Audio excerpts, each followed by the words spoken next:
दोस्तों, हमारी ये नन्ही नन्ही कहानियाँ उम्मीद है आप सभी को पसंद आ रही होंगी।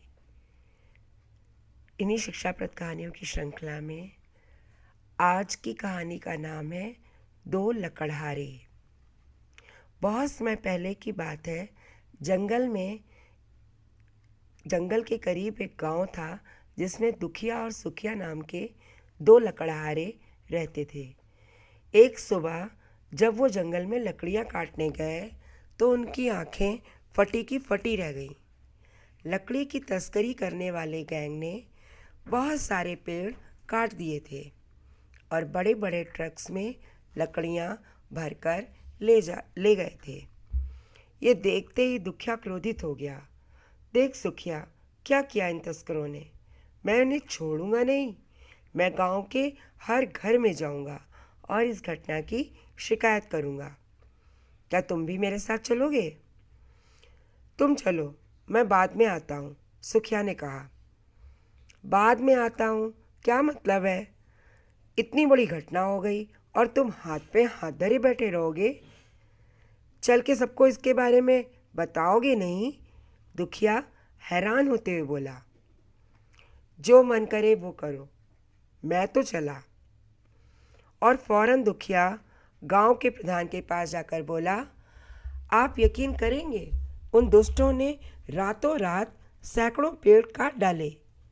मैं कुछ नहीं जानता, उन्हें सजा मिलनी ही चाहिए। किसी भी तरह से आप उनका पता लगाइए और उन्हें पुलिस के हवाले करिए।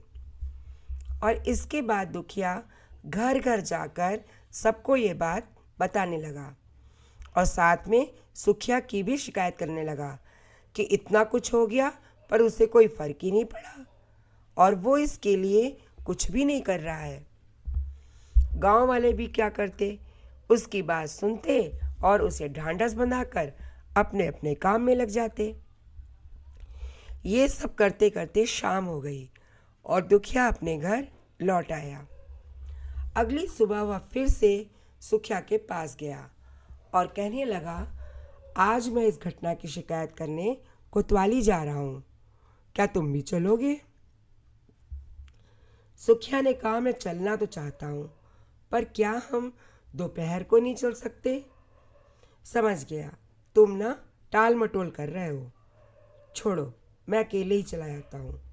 और दुखिया गुस्से में वहाँ से निकल गया। अगली सुबह दुखिया के दिमाग में आया कि इस घटना को लेकर गांधी चौक पर धरना दिया जाए और वो अपनी योजना लेकर सुखिया के घर पर पहुंचा। खट खट खट खट। दुखिया ने सुखिया को आवाज़ देते हुए दरवाज़ा खटखटाया। बापू जंगल गए हैं, अंदर से आवाज़ आई। दुखिया मन ही मन सोचने लगा कि सुखिया भी कितना पागल है। अब जब हमारे मतलब के पेड़ वहाँ पर रहे ही नहीं तो जंगल में करने क्या गया है। वो फौरन सुखिया को बुलाने के लिए जंगल की ओर बढ़ गया। वहाँ पहुँचकर उसने देखा कि सुखिया उस जगह को साफ करके उसमें नए नए पेड़ लगा रहा है। दुखिया बोला, अरे ये क्या कर रहे हो?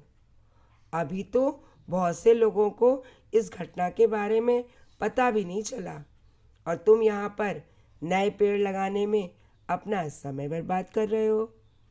क्यों कर रहे हो ऐसा? क्योंकि बस शिकायत करने से पेड़ वापस नहीं आ जाएंगे, सुखिया बोला।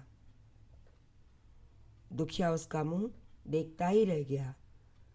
दोस्तों, इस कहानी से हमें शिक्षा मिलती है कि कुछ भी बुरा होने के बाद जो काम सबसे आसान होता है वो है शिकायत करना। और शायद इसीलिए हर कोई इस आसान काम को करने में ही लग जाता है। कुछ हद तक ऐसा करना प्राकृतिक या स्वाभाविक भी है, पर समस्या ये है कि हम बस यही करने में अपनी पूरी ऊर्जा और अपना पूरा ध्यान लगा देते हैं। हम ये नहीं सोचते कि जो भी समस्या पैदा हुई है उसके समाधान में हम खुद भी कुछ कर सकते हैं और हमें वैसा करना भी चाहिए, ताकि समस्या का समाधान हो सके। तो कैसी लगी आपको हमारी आज की कहानी? कमेंट बॉक्स में लिखकर अवश्य बताइएगा।